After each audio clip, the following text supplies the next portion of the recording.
प्रियपुत्राय पूर्वा सन्ध्या प्रवर्तते। उत्तिष्ठ गजराजस्य कर्तव्यं लोकपालनम्। उत्तिष्ठो उत्तिष्ठ विघ्नेश उत्तिष्ठ गणनायक। उत्तिष्ठ गिरिजापुत्रा जगतां मङ्गलं कुरु। श्रीकाणीपाकवरसिद्धिविनायकत्वं प्रीत्याद्य जागृहि कुरु प्रियमङ्गलानि। त्रैलोक्यरक्षणकराणि महोज्ज्वलानि। श्रीमद्विनायक विभो तव सुप्रभातम्। श्रीमद्विहारपुरवास शिवात्मजाता कुपोद्भवाद्भुतविलास स्वयंभुमूर्ते। श्रीदेवशङ्खलिखिताश्रितपादपद्मा श्रीमद्विनायक विभो तव सुप्रभातम्। श्रीनारिकेलवनशोभितपुष्टिगात्र क्षीराब्धिसिक्तशुभविग्रह तत्त्वमूर्ते। दिव्याङ्गमूषिकसुवाहनमोदरूप श्रीमद्विनायक विभो तव सुप्रभातम्। श्रीकाणीपाकवरभूतलवासतुष्ट हे आदिपूज्य अरुणारुणभानुतेज। प्राचीदिशाम्बरमिदं रविकान्तिनिष्टं श्रीमद्विनायक विभो तव सुप्रभातम्। श्रीबाहुदा शुभतरङ्गसुबाहुदत्ता सुस्निग्धशीतलाकणानपि सङ्गृहीत्य प्रभातवायुरिह यास्यति सेवनाय। श्रीमद्विनायक विभो तव सुप्रभातम्। गौरीकराम्बुजसुलालितदिव्यवक्त श्रीकण्ठमानसमुदाकरमोदरूप कैलासशैलशिखरस्थितबालबानो श्रीमद्गणेश्वर विभो तव सुप्रभातम्। दुर्वाङ्कुराणि जलजानि सुपुष्पकाणि बिल्वानि पूजानविधौ च सुसज्जितानि। नित्यार्चनोत्सुकमदोत्कटवारणास्ये श्रीमद्गणेश्वर विभो तव सुप्रभातम्। हृत्कूपमध्य समुपस्थितचित्स्वरूप कूटस्थतत्त्वमिदमेव हि बोधनेन। त्वामत्र भासि विदधासि समस्तशोभान् श्रीमद्गणेश्वर विभो तव सुप्रभातम्। श्रीमुत्कलाख्यमुनुसन्नितसच्चरित्र वासिष्ठगृत्समदमुख्य ऋषीश्वरीड्या वेदोक्तदेवगणमन्त्रगणानिनाद श्रीमद्गणेश्वर विभो तव सुप्रभातम्। ऋग्वेदकीर्तितगणाधिपजैष्ठराजा त्वं ब्राह्मणस्पतिरतिप्रकटीकृतोऽसि। आधर्वशीर्षमनुमन्त्रितदिव्यमूर्ते श्रीमद्गणेश्वर विभो तव सुप्रभातम्। ब्रह्मादिदेव परिकीर्तितवेदपाठ त्वत्सूर्पकर्णकुहरौ प्रविशन्ति देवा। श्रुत्याधुनैव परिपालय धर्मसङ्घान् श्रीवल्लभेश भगवान् तव सुप्रभातम्। हेरम्बलम्ब जठराद्भुतदिव्यगात्र प्रारम्भपूजनमिदं दयाय गृहीत्वा सर्वाशुभानि परिनाशय सर्वपुत्र श्रीवल्लभेश भगवान् तव सुप्रभातम्। भानुदयेन न हि दृश्यति चन्द्रबिम्बं त्वत्फलदेशशशिरेव विभाति नित्यम्।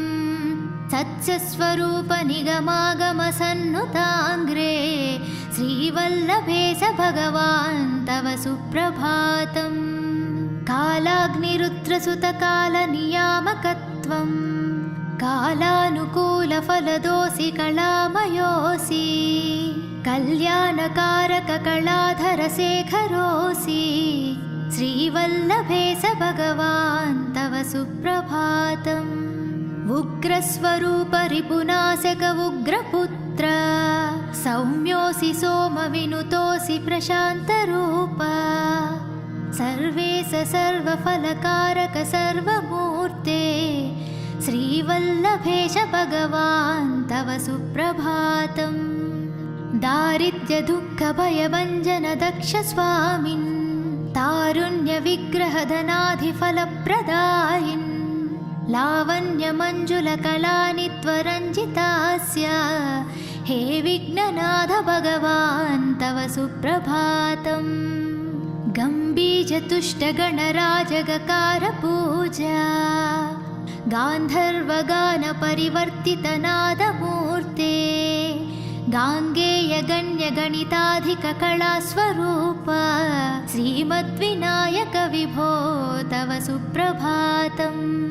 मूलादिचक्रनिलयाच्युतयोगमूर्ते त्वमादिदेवमनुचिन्त्य तरन्ति भक्ताः रागादिदोषपरिहारक वेदवेद्या हे विघ्ननाथ भगवान् तव सुप्रभातम्।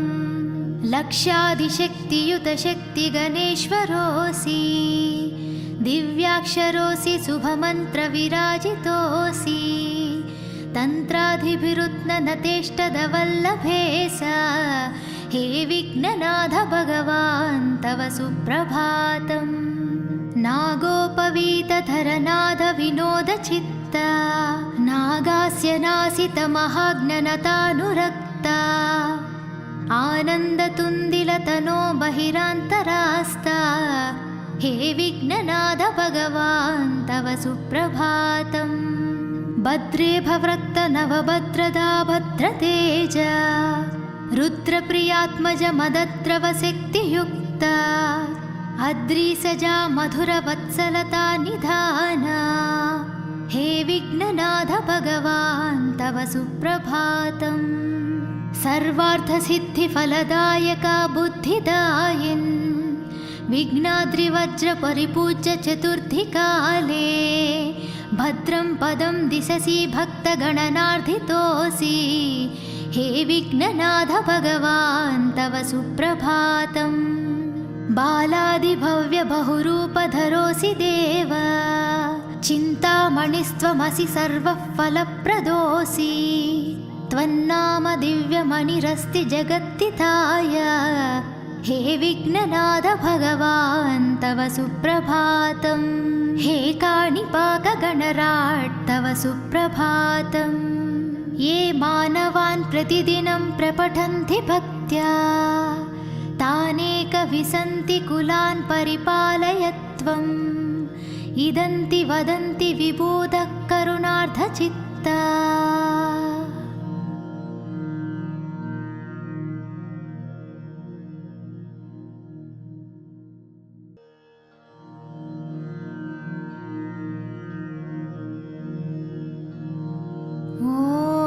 पार्वती प्रियपुत्राय पूर्वा संध्या प्रवर्तते उत्तिष्ठ गजराजस्य कर्तव्यं लोकपालनम्।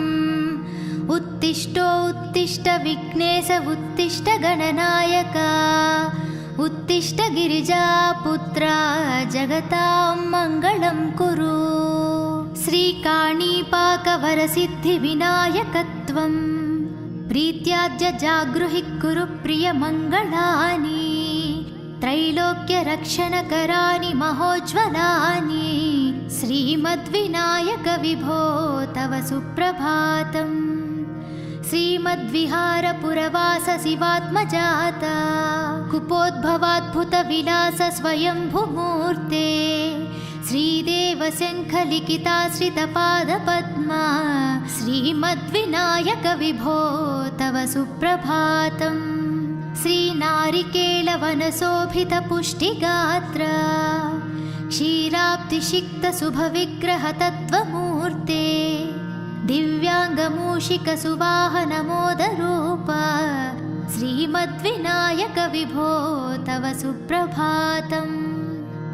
श्रीकाणीपाकवरभूतलवासतुष्ट हे आदिपूज्य अरुणारुणभानुतेज प्राचीदिसाम्बरमिदं रविकान्तिनिष्टम् श्रीमद्विनायक विभो तव सुप्रभातम्। श्रीबाहुदा सुभतरङ्गसुबाहुदत्ता सुस्निग्धशीतलाकणानपि सङ्गृहीत्य प्रभातवायुरिह यास्यति सेवनाय श्रीमद्विनायकविभो तव सुप्रभातम्। गौरीकराम्बुजसुलालितदिव्यवक्ता श्रीकण्ठमानसमुदाकरमोदरूपा कैलासशैलशिखरस्थितबालबानो श्रीमद्गणेश्वर विभो तव सुप्रभातम्।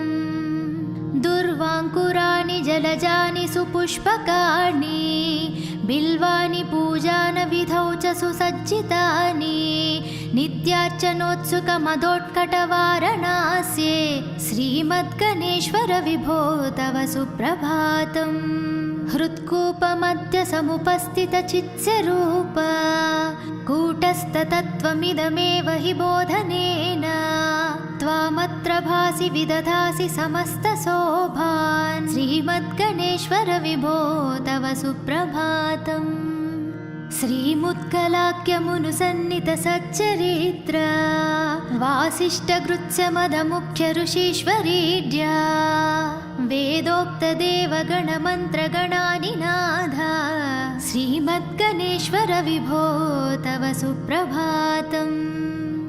ऋग्वेदकीर्तितगणाधिपजैष्ठराजा त्वं ब्राह्मणस्पतिरतिप्रकटीकृतोऽसि आधर्वशीर्षमनुमन्त्रितदिव्यमूर्ते श्रीमद्गणेश्वर विभो तव सुप्रभातम्। ब्रह्मादिदेव परिकीर्तितवेदपाठ त्वत्सूर्पकर्णकुहुरौ प्रविशन्ति देवा श्रुत्याधुनैव परिपालय धर्मसङ्घान् श्रीवल्लभेश भगवान् तव सुप्रभातम्।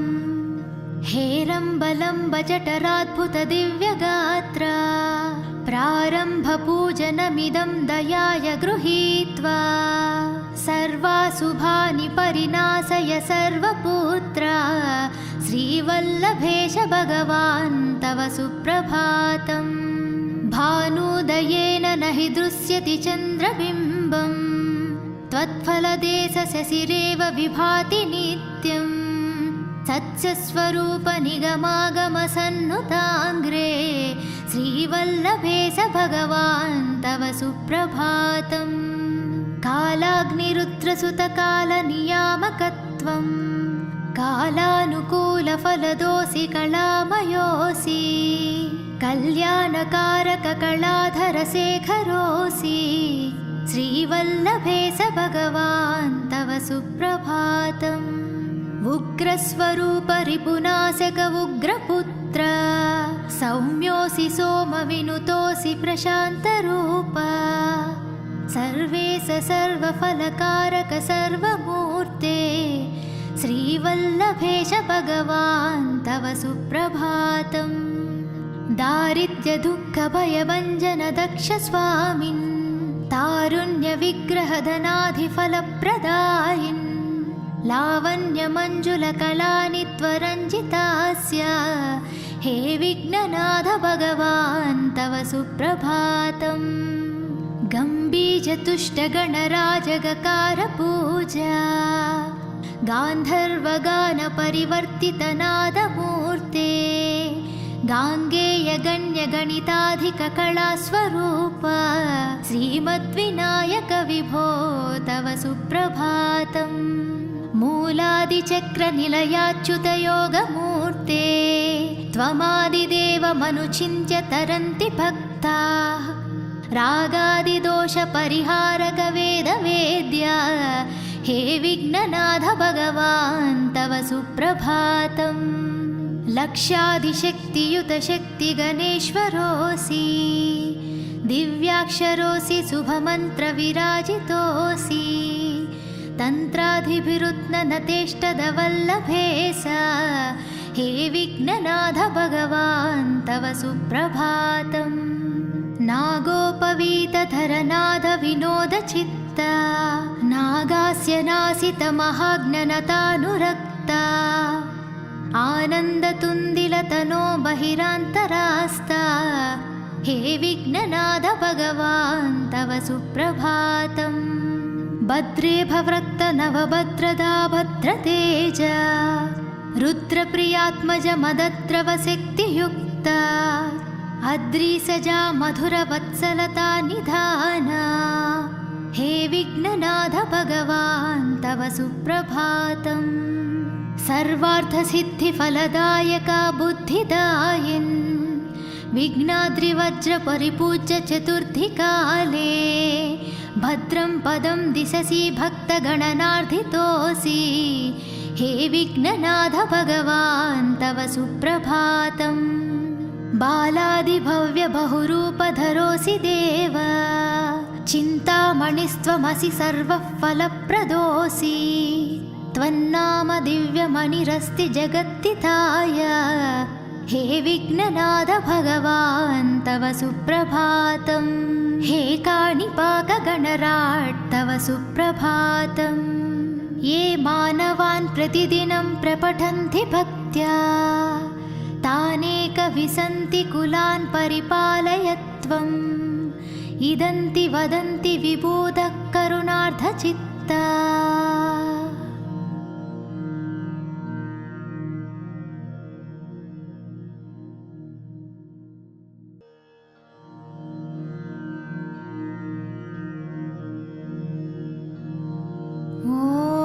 पार्वतीप्रियपुत्राय पूर्वा सन्ध्या प्रवर्तते उत्तिष्ठ गजराजस्य कर्तव्यं लोकपालनम् उत्तिष्ठ विघ्नेश उत्तिष्ठ गणनायक उत्तिष्ठ गिरिजापुत्रा जगतां मङ्गलं कुरु श्रीकाणीपाकवरसिद्धिविनायकत्वम् प्रीत्याद्य जागृहि कुरु प्रियमङ्गलानि त्रैलोक्यरक्षणकराणि महोज्ज्वलानि श्रीमद्विनायक विभो तव सुप्रभातम् श्रीमद्विहारपुरवास शिवात्मजाता कुपोद्भवाद्भुतविलास स्वयंभुमूर्ते श्रीदेव शङ्खलिखिताश्रितपादपद्मा श्रीमद्विनायक विभो तव सुप्रभातम्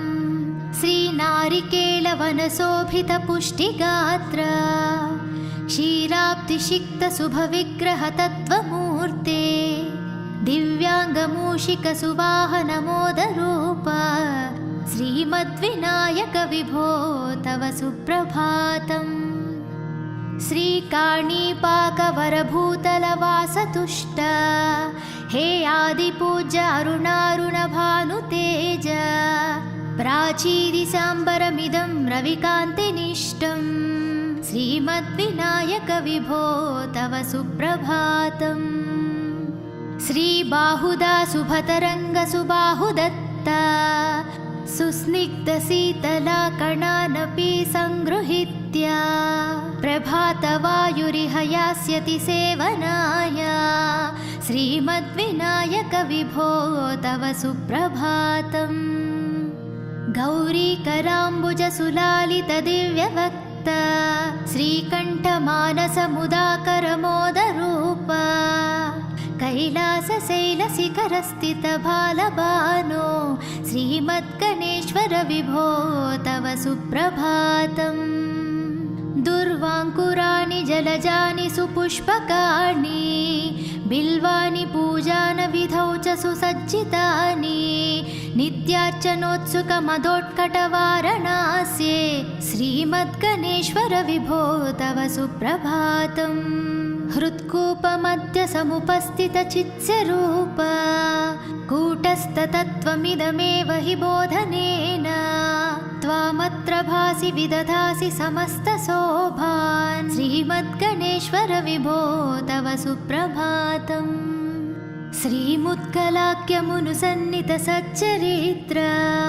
वासिष्ठगृत्समदमुख्य ऋषीश्वरीड्या वेदोक्तदेवगणमन्त्रगणानिनाद श्रीमद्गणेश्वर विभो तव सुप्रभातम् ऋग्वेदकीर्तितगणाधिपजैष्ठराजा त्वं ब्राह्मणस्पतिरतिप्रकटीकृतोऽसि आधर्वशीर्षमनुमन्त्रितदिव्यमूर्ते श्रीमद्गणेश्वर विभो तव सुप्रभातम् ब्रह्मादिदेव परिकीर्तितवेदपाठा त्वत्सूर्पकर्णकुहुरौ प्रविशन्ति देवा श्रुत्याधुनैव परिपालय धर्मसङ्घान् श्रीवल्लभेश भगवान् तव सुप्रभातम् हेरम्बलम्ब जठराद्भुतदिव्यगात्रा प्रारम्भपूजनमिदं दयाय गृहीत्वा सर्वाशुभानि परिनाशय सर्वपुत्रा श्रीवल्लभेश भगवान् तव सुप्रभातम् भानुदयेन न हि दृश्यति चन्द्रबिम्बम् त्वत्फलदेशशशिरेव विभाति नित्यम् सत्स्वरूप निगमागमसन्नुताङ्ग्रे श्रीवल्लभेश भगवान् तव सुप्रभातम् कालाग्निरुद्रसुतकालनियामकत्वं कालानुकूलफलदोऽसि कलामयोऽसि कल्याणकारककलाधरशेखरोऽसि श्रीवल्लभेश भगवान् तव सुप्रभातम् उग्रस्वरूप रिपुनाशक उग्रपुत्र सौम्योऽसि सोमविनुतोऽसि प्रशान्तरूप सर्वेश सर्वफलकारक सर्वमूर्ते श्रीवल्लभेश भगवान् तव सुप्रभातम् दारिद्र्यदुःखभयभञ्जनदक्ष स्वामिन् तारुण्यविग्रहधनाधिफलप्रदायिन् लावण्यमञ्जुलकलानि त्वरञ्जितास्य हे विघ्ननाथ भगवान् तव सुप्रभातम् गम्भीरतुष्टगणराजगकारपूजा गान्धर्वगानपरिवर्तितनादमूर्ते गाङ्गेयगण्यगणिताधिककलास्वरूप श्रीमद्विनायक विभो तव सुप्रभातम् मूलादिचक्रनिलयाच्युतयोगमूर्ते त्वमादिदेवमनुचिन्त्य तरन्ति भक्ताः रागादिदोषपरिहारक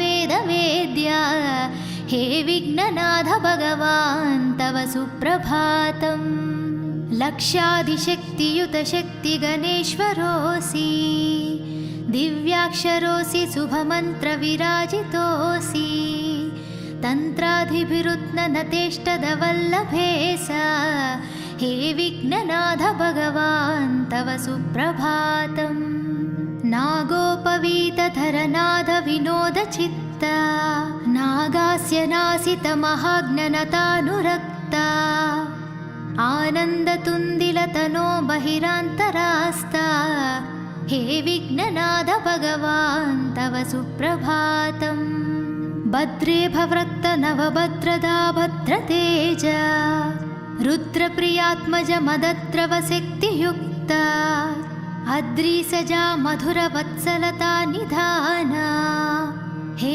विघ्ननाथ भगवान् तव सुप्रभातम् सर्वार्थसिद्धिफलदायका बुद्धिदायिन् विघ्नाद्रिवज्रपरिपूज्य चतुर्थीकाले भद्रं पदं दिशसि भक्तगणनार्धितोऽसि हे विघ्ननाथ भगवान् तव सुप्रभातम् बालादिभव्यबहुरूपधरोऽसि देव चिन्तामणिस्त्वमसि सर्वफलप्रदोऽसि त्वन्नाम दिव्यमणिरस्ति जगत्तिताय हे विघ्ननाथ भगवान् तव सुप्रभातम् हे काणिपाकगणराट् तव सुप्रभातम् ये मानवान् प्रतिदिनं प्रपठन्ति भक्त्या तानेकविसन्ति कुलान् परिपालय त्वम् इदन्ति वदन्ति विबोधः